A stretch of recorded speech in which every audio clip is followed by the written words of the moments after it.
Some nights end quietly. Others end with the truth tearing through the walls we build around our hearts. The night Adrian invited his ex, Aria, to teach her a lesson was the same night she revealed she came with a lesson of her own.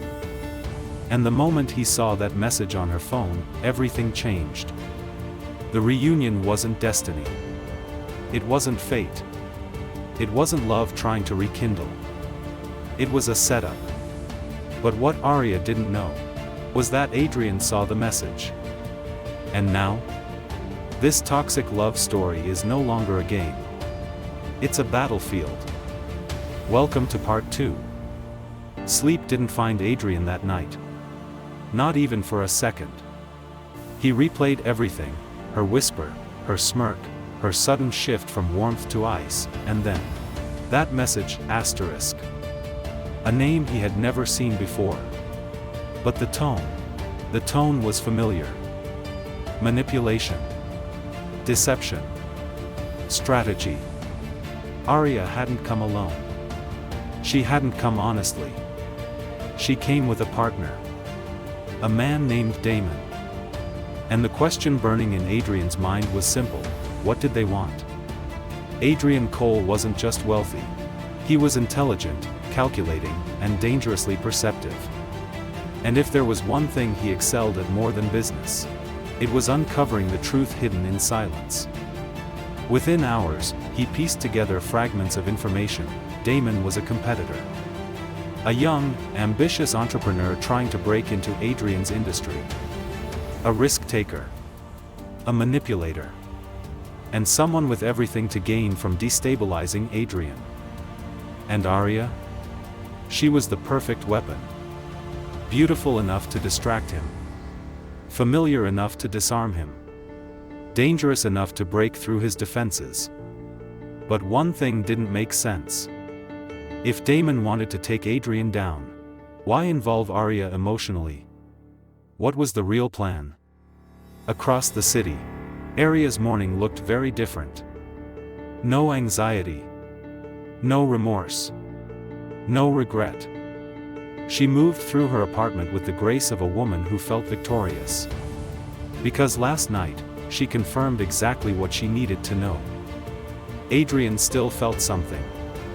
And a man with feelings is a man who can be controlled. Her phone buzzed. Damon. Did he break? Aria smiled. Not softly. Not sweetly. But with the sharpness of someone who had waited a long time for revenge disguised as closure. She typed back, almost. Adrian wasn't the type to run. Not from problems. Not from danger. Not from love turned toxic. When his phone rang, he expected it to be his assistant. It wasn't. It was Aria. The line stayed silent for 5 long seconds.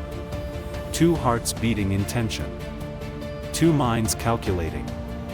2 motives colliding beneath fake calm. She finally spoke, "How are you?"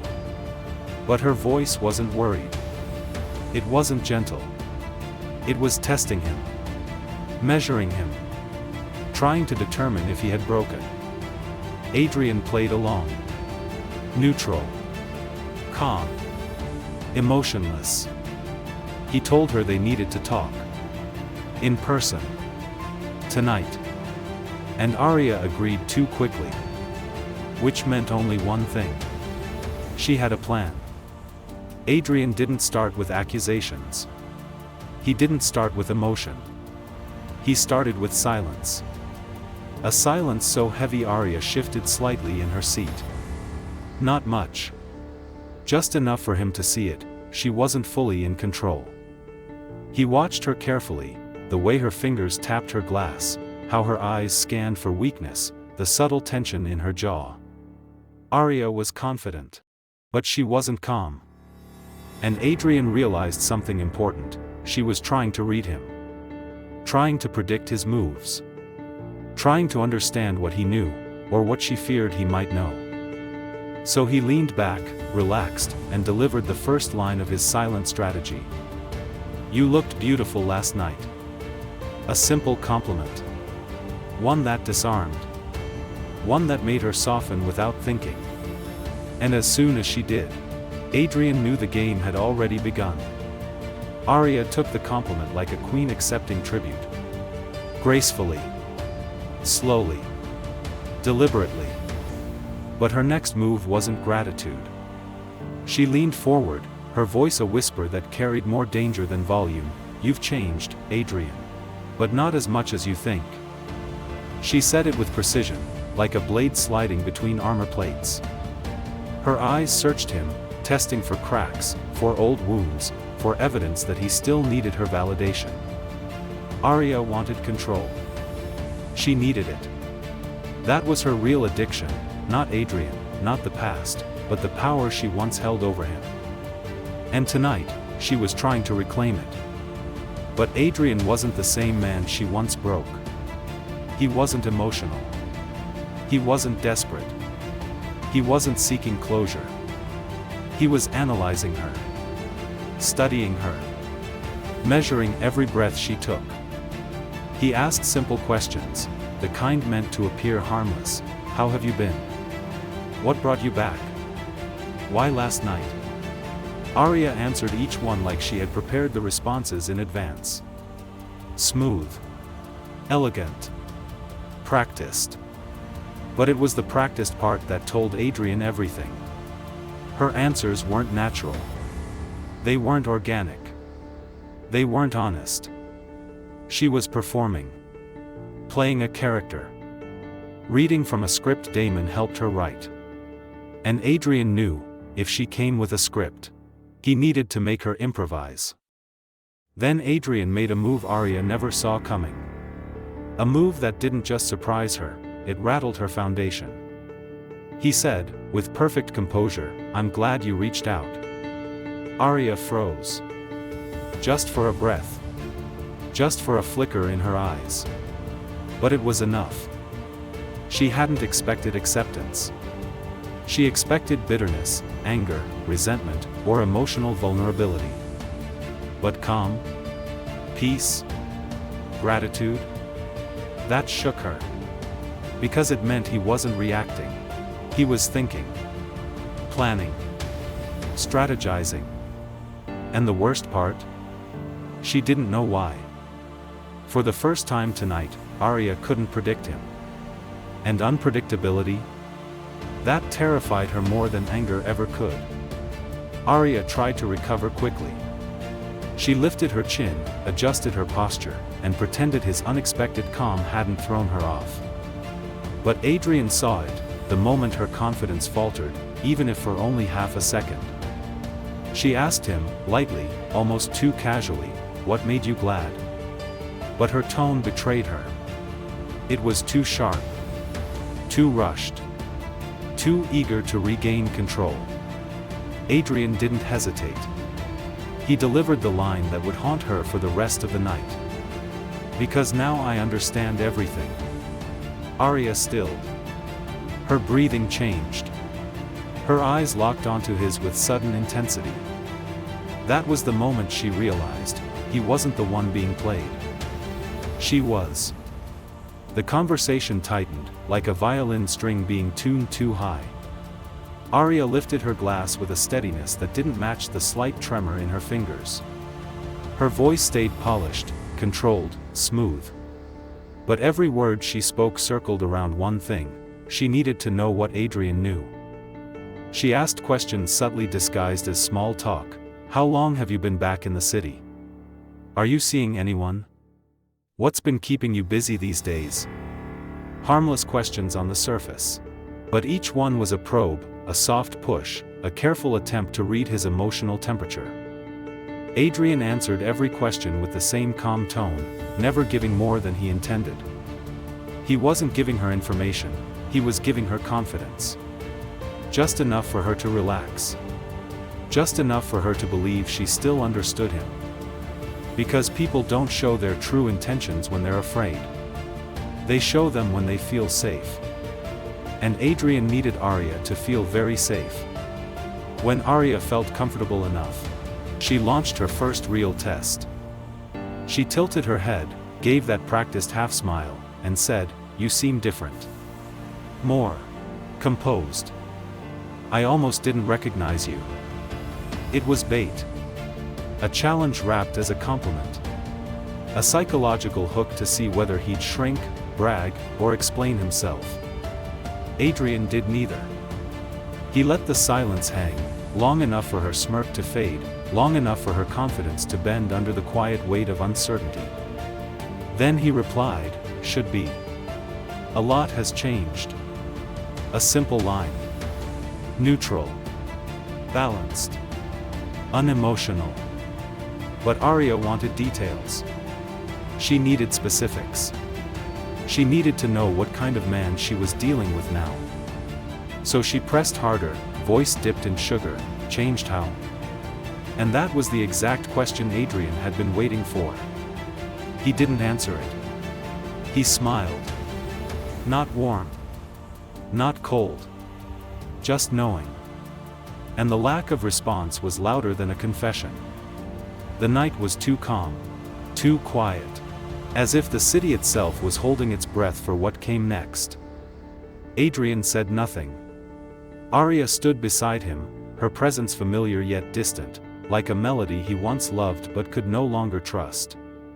She leaned slightly closer, just enough for her voice to break the silence.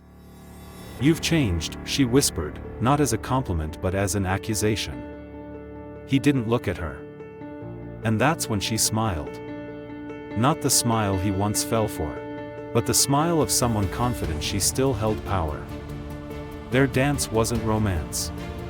It was fire wrapped in silk. Two past lovers moving like they remembered everything, and trusted nothing. Every step was smooth, flawless, and dangerous. To everyone watching, they looked perfect. But beneath the elegance, a silent war continued. Her hand tightened slightly at the base of his neck. His jaw clenched. She was testing him. He was letting her think she was winning. As the dance ended, Arya leaned in with the gentleness of a lover. But the intention of a threat. "There's something you need to know," she murmured, her breath grazing his ear, her tone too calm, too controlled.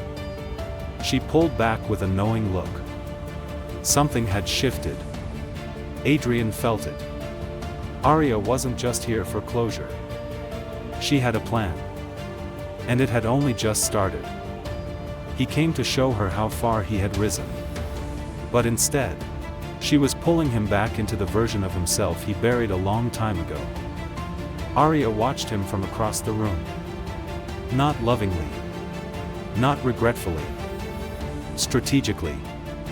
Like a player watching their opponent make the expected move. Adrian realized it then. She had predicted this moment. She knew exactly how to destabilize him. The night continued around them, laughter, champagne, music, but the air between Adrian and Arya thickened. Then, the lights dimmed for a special announcement. Conversations fell quiet. Arya used the distraction to move close again, her presence brushing against him. "You still feel everything, Adrian," she whispered. "You just hide it better now." He didn't respond. He couldn't. Because deep down, she wasn't wrong. And that scared him more than anything she could say. Adrian walked away, just far enough to break the tension. He needed to distance himself. To remember who he was now. But as he stepped into the edge of the ballroom, he turned in time to see something he wasn't meant to see. Arya. Checking her phone. Her expression. Shifted. Not soft. Not emotional. Not nostalgic. Calculated. A message lit up her screen, briefly, before she locked it. But it was long enough. Adrian's eyes caught the name. And the message preview. His heart froze. He didn't react outwardly. But internally, everything cracked. He moved closer, quiet, unseen, just enough to catch a clearer glimpse as her phone lit up again. This time, there was no doubt. A man's name appeared. Damon. And under it, Is he falling for it yet? Adrian felt the air leave his lungs. It wasn't an accident. It wasn't nostalgia. It wasn't closure. Arya wasn't here because she missed him. She wasn't here to see how far he'd come. She was here for someone else. Working with someone. Against him. The realization hit him with a cold, merciless truth. He hadn't invited her into a trap. She had walked in already prepared for war. For the first time tonight, Adrian wasn't reacting to her. He was observing her. Studying her. Learning her intentions. The lesson he planned to teach her originally. She had flipped it. But now? He was flipping it back. And harder. He straightened his suit. Lifted his chin. And stepped toward her, not with desire, not with pain, but with cold, calculated confidence. Arya's smirk faltered. Just slightly. Because she saw something in his eyes she hadn't expected. He wasn't broken. He wasn't shaken. He wasn't hers to play with. Not tonight. Not ever again. The game has only just begun. Every secret, every plan, every hidden alliance is about to explode. Who will survive when love and betrayal collide in ways neither Adrian nor Arya could imagine? One thing is certain. Nothing is over. Not yet. And when the next move comes, the stakes will be higher than ever. Part 3 will reveal the ultimate showdown: who will rise, who will fall, and who will walk away victorious.